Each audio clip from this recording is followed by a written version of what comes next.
Hello दोस्तों, एक बार फिर से आप सभी का स्वागत है हमारे यूट्यूब चैनल पे। आज हम बात करने वाले हैं वन्य जीव विहार या अभयारण्य के बारे में। चलिए तो वीडियो को स्टार्ट करते हैं। गोविंद वन्य जीव विहार कहाँ स्थित है? उत्तरकाशी में स्थित है। सबसे पहले वन्य जीव विहार कितने हैं उत्तराखंड में? 7 हैं। और फर्स्ट है गोविंद वन्य जीव विहार जो कि उत्तरकाशी में है और इसकी स्थापना हुई थी 1955 ईस्वी में। ये सीरियल वाइज ही लिखे गए हैं। क्षेत्रफल इसका 485 किलोमीटर स्क्वायर का है और कस्तूरी मृग के लिए संरक्षित है। हिम तेंदुओं हेतु प्रसिद्ध है। ठीक है, ये दोनों क्वेश्चन पूछे गए हैं, ये जो एक्स्ट्रा फैक्टर बनाए हैं मैंने। कस्तूरी मृग के लिए संरक्षित कौन सा वन्यजीव विहार है? गोविंद वन्यजीव विहार। हिम तेंदुओं हेतु भी गोविंद वन्यजीव विहार है। 1955 में स्थापित हुआ था। 485 किलोमीटर स्क्वायर का इसका क्षेत्रफल है और उत्तरकाशी में है। केदारनाथ वन्यजीव विहार दूसरा, चमोली और रुद्रप्रयाग में संयुक्त रूप से विस्तृत है और स्थापना इसकी हुई थी 1972 ईस्वी में। क्षेत्रफल है इसका 975 किलोमीटर स्क्वायर। ये राज्य का सबसे बड़ा वन्यजीव विहार है। हिमालयी कस्तूरी मृग के लिए प्रसिद्ध है। ठीक है, केदारनाथ वन्यजीव विहार, पहले तो केदारनाथ रुद्रप्रयाग याद ही कर लोगे। चमोली में अभी विस्तार है इसका। 1972 में स्थापित हुआ था। 975 इसका किलोमीटर स्क्वायर इसका क्षेत्रफल है। कस्तूरी मृग के लिए प्रसिद्ध है, हिमालयी कस्तूरी मृग, और सर्वाधिक बड़ा है। ठीक है, ये रहा, 2 हो गए वन्यजीव विहार। इसमें मानव गतिविधियां रहती हैं वन्यजीव विहारों में। अस्कोट वन्यजीव विहार, पूर्णतः सरकार का नियंत्रण नहीं रहता है इसमें, उसमें रहता है राष्ट्रीय उद्यान में। अस्कोट वन्यजीव विहार पिथौरागढ़ में स्थित है। स्थापना इसकी 1986 में हुई थी और क्षेत्रफल इसका 600 किलोमीटर स्क्वायर दिया गया है इस बार के परीक्षावाणी में। यहाँ सर्वाधिक कस्तूरी मृग मिलते हैं, जो कि 67 कस्तूरी मृग इस वाले वन्यजीव विहार में स्थित हैं, अस्कोट वन्यजीव विहार में। पिथौरागढ़ में 1986 में स्थापना हुई थी। क्षेत्रफल 600 किलोमीटर स्क्वायर का है और सर्वाधिक कस्तूरी मृग मिलते हैं 67। भारत का स्वर्ग कहा जाता है इस वन्यजीव विहार को अस्कोट। सोना नदी वन्यजीव विहार, ये है पौड़ी गढ़वाल में। स्थापना इसकी हुई थी 1987 ईस्वी में और क्षेत्रफल है इसका 301 किलोमीटर स्क्वायर।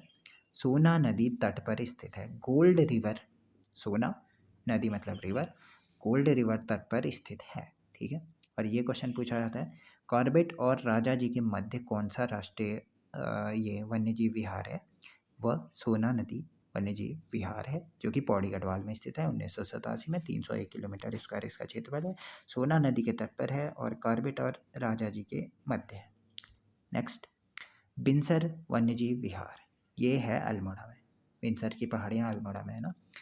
बिनसर वन्यजीव विहार अल्मोड़ा में स्थित है। स्थापना इसकी 1988 में हुई थी। क्षेत्रफल है इसका 47 किलोमीटर स्क्वायर। 0 पॉइंट भी यहीं पर स्थित है। ये तो आने से रहा, वैसे दिया गया है तो मैंने ऐड कर दिया। फिर मसूरी वन्यजीव विहार देहरादून में स्थित है। माउंटेन क्वेल जो वन्यजीव विहार भी कहते हैं इसको, मसूरी वन्यजीव विहार को दूसरा नाम क्या है? माउंटेन क्वेल वन्यजीव विहार है। यह देहरादून में स्थित है।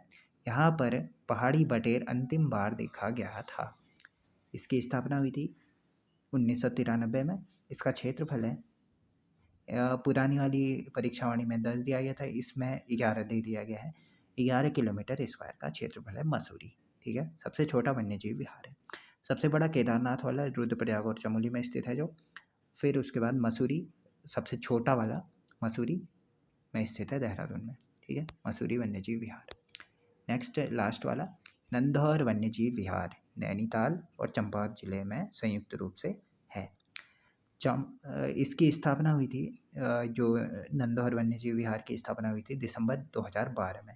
क्षेत्रफल इसका 270 किलोमीटर स्क्वायर दिया गया है और राज्य का सबसे नया जो वन्यजीव विहार है वो यही है। 2012 में बना है ना, उससे पहले 93 में बना था लास्ट वाला, ये जो हमने पढ़ा मसूरी वाला। उसके बाद नेक्स्ट बना है ये 2012 में बना था।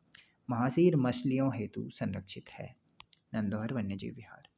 अब ये टेबल इम्पोर्टेंट है, टेबल को याद करोगे तो वैसे ही जितने भी क्वेश्चन बनते हैं वैसे ही कंप्लीट हो जाएंगे। ये है वन्यजीव विहार, जो कि 7 वन्यजीव विहार है, इसके नेक्स्ट बनने में भी है। और ये वर्ष दिए गए हैं कब स्थापित हुआ था, क्षेत्रफल और अवस्थिति कहाँ कहाँ है करके। गोविंद वन्यजीव विहार जो कि 1955 में स्थापित हुआ था, 485 किलोमीटर स्क्वायर इसका क्षेत्रफल है, उत्तर काशी में स्थित है। केदार वन्यजीव विहार ये है 1972 में स्थापित हुआ था, 957 इसका क्षेत्रफल है और चमोली और रुद्रप्रयाग में है। अस्कोट 1986 600 किलोमीटर स्क्वायर और पिथौरागढ़ में स्थित है। सोना नदी 87 301 का क्षेत्रफल है, पौड़ी गढ़वाल में। विंसर 1988 47 किलोमीटर स्क्वायर का क्षेत्रफल है, अल्मोड़ा में स्थित है। देखिए 86 87 88 ये तो वैसे ही याद हो जाएंगे, अस्कोट, सोना नदी और विंसर, ठीक है। नेक्स्ट मसूरी वन्यजीव विहार ये है हमारा 1993 में स्थापित हुआ था, 10 किलोमीटर इसका क्षेत्रफल है और अब स्थिति है इसकी देहरादून में। 93 में 10 किलोमीटर क्षेत्रफल और देहरादून में। नंदौर वाला वन्यजीव विहार 2012 में बना था, 270 किलोमीटर स्क्वायर इसका क्षेत्रफल है, नैनीताल और चंपात में विस्तृत है। अब ये मानस नहीं होगा, मानव होगा। ये मानव वन्यजीव संघर्ष योजना कब चली थी, 2012 से 2013 तक, 2012-13 में चली थी। अब ये उत्तर से दक्षिण के क्रम के बारे में मैं बताऊंगा, कहा था इससे पिछले वाले वीडियो में। तो ये भी है उत्तर से दक्षिण के क्रम में और पश्चिम से पूर्व के क्रम में, ऐसे बताया गया है इसमें। गोविंद राष्ट्रीय जो गोविंद वन्यजीव विहार है सबसे उत्तर में ये है, फिर उसके नीचे केदार है, फिर मसूरी है, फिर अस्कोट है, फिर विंसर है, सोना नदी है, लास्ट में नंदौर है। ये उत्तर से दक्षिण का क्रम है। पश्चिम से पूर्व का, पश्चिम में सबसे पश्चिम में मसूरी, फिर गोविंद, फिर सोना नदी, फिर केदार, फिर विंसर, फिर नंदौर, फिर अस्कोट। ये क्वेश्चन पूछा जा चुका है। सर्वाधिक राष्ट्रीय उद्यान और अभयारण्य वाला जिला कौन सा है? चमोली ऐसा जिला है जिसमें सर्वाधिक राष्ट्रीय उद्यान और अभयारण्य हैं, ठीक है। एक बार मैप के सहायता से भी पढ़ लेंगे इसको, ये जो दोनों दिए गए हैं इसमें, उत्तराखंड राष्ट्रीय उद्यान और वन्यजीव विहार।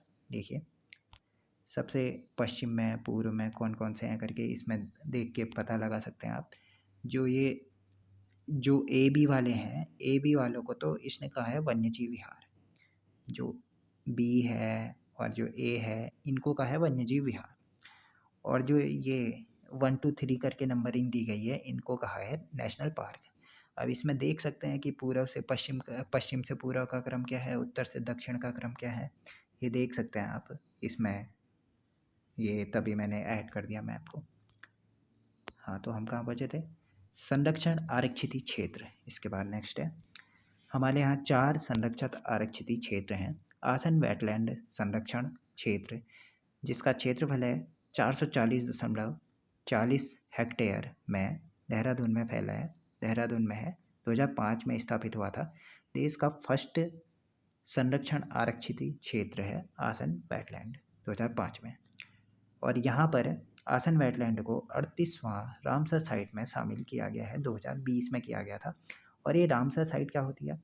इसमें आर्द्र भूमि के संरक्षण पर ध्यान दिया जाता है।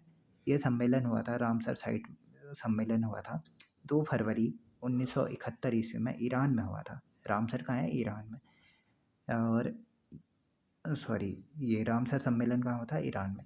और आर्द्र भूमि दिवस कब मनाया जाएगा? फिर 2 फरवरी को मनाया जाएगा, क्योंकि इसी दिन रामसर साइट जो सम्मेलन हुआ था वो हुआ था, ठीक है। नेक्स्ट झिलमिल झील आरक्षित, ये है हरिद्वार में और 2005 में स्थापित हुआ था, और इसका क्षेत्रफल है 3783.50 हेक्टेयर में फैला है। हरिद्वार में 2005 में, आसन वाला देहरादून में 2005 में, दोनों देखिए 2005 में। 12 सिंगा हेतु प्रसिद्ध है झिलमिल झील आरक्षित वाला जो संरक्षण आरक्षित क्षेत्र है। इसके बाद पवलगढ़ संरक्षित आरक्षित, इसका नाम चेंज कर दिया गया है, सीतावनी वन्यजीव संरक्षण आरक्षित रख दिया गया है इसका नाम सीतावनी। पवालगढ़ का नाम सीतावनी रख दिया गया है, हाँ। और ये स्थापित हुआ था 2012 में, नैनीताल में है, और इसका क्षेत्रफल है 5824.50 76 हेक्टेयर में फैला है। ठीक है, पवलगढ़ वाला 2012 में स्थापित हुआ था नैनीताल में। नैना देवी हिमालयी बर्ड कंजर्वेशन रिजर्व, ये है 2015 में स्थापित हुआ था, नैनीताल में ही है। इसका क्षेत्रफल है 21,224.56 हेक्टेयर में फैला है। ठीक है, ये रहे हमारे संरक्षण आरक्षित क्षेत्र।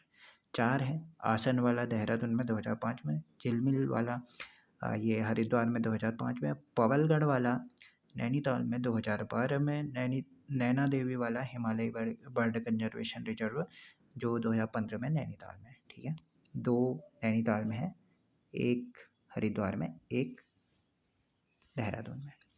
उसके बाद एक उच्च स्थलीय प्राणी उद्यान भी है हमारे यहाँ, गोविंद बल्लभ पंत उच्च स्थलीय प्राणी उद्यान, ये है नैनीताल में, 1995 में स्थापित हुआ था। इसका क्षेत्रफल है 4.693 किलोमीटर स्क्वायर का। गोविंद बल्लभ उच्च स्थलीय प्राणी उद्यान कहाँ है? नैनीताल में, 1995 में बना था। जैव सुरक्षित क्षेत्र कितने हैं? एक ही है, नंदा देवी जैव मंडलीय सुरक्षित क्षेत्र जो कि चमोली, बागेश्वर और पिथौरागढ़ में फैला है।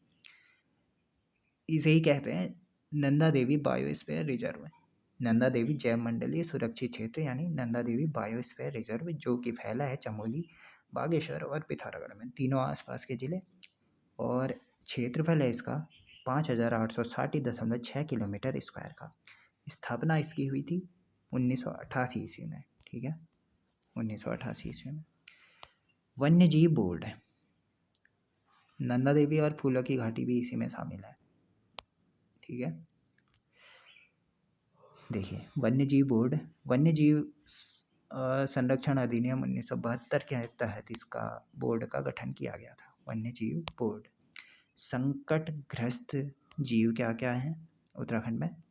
कस्तूरी मृग, बारहसिंगा, सफ़ेद पीठ वाले गिद्ध, माउंटेन क्वेल, भूरे भालू और ऊदबिलाव, ये हैं संकटग्रस्त जीव। ठीक है, अब कुछ परियोजनाएं हैं, योजनाएं या परियोजनाएं हैं, उन्हें याद करना पड़ेगा। फर्स्ट हाथी अस्पताल खुला है चीला वन रेंज जो कि हरिद्वार में है। फर्स्ट हाथी अस्पताल चीला वन रेंज हरिद्वार। फर्स्ट बंदरवाड़ा खुला है चंडाक में जो कि पिथौरागढ़ में स्थित है। यहाँ से क्वेश्चन बनते हैं 3-4 क्वेश्चन। 1990-91 में स्नो लेपर्ड योजना शुरू हुई थी। 1990-91 में स्नो लेपर्ड योजना। 1991-92 में टाइगर वॉच योजना। और फर्स्ट चिड़ियाघर खुला था हमारा मालसी डियर पार्क देहरादून में है। ठीक है, फर्स्ट हाथी अस्पताल चीला वन रेंज हरिद्वार, फर्स्ट बंदरवाड़ा चंडाक पिथौरागढ़, फर्स्ट चिड़ियाघर मालसी डियर पार्क देहरादून और सेकंड खुला है गोला पार हल्द्वानी में। ठीक है, ये शायद 2016 के आसपास खुला था, ऐसे ही खुला होगा ये। इन दोनों के सन याद कर लेना, सन देख लेना एक बार। उसके बाद हाथी परियोजना 1992 में 12 अगस्त को हाथी दिवस मनाया जाता है। ठीक है, 12 अगस्त को हाथी दिवस मनाया जाता है, ये क्वेश्चन पहले बता दिया था शायद मैंने। और बाघ परियोजना 1973 से स्टार्ट हुई थी। और टाइगर वॉच बता ही दिया है, बाघ परियोजना बता ही दिया है। और बाघ दिवस ये भी बता दिया गया था 29 जुलाई को मनाया जाता है। लाल पांडा परियोजना 1996 में। और मालन पशु विहार है पौड़ी गढ़वाल में। तो आज की इस वीडियो में इतना ही करते हैं। आज भी हमने बहुत सारे वन्यजीव अभयारण्य, फिर जो कि संरक्षण आरक्षित क्षेत्र, उच्च स्थलीय प्राणी उद्यान, जैव सुरक्षित क्षेत्र और अन्य परियोजनाओं के बारे में पढ़ा। आज की इस वीडियो में इतना ही करते हैं। Thank you.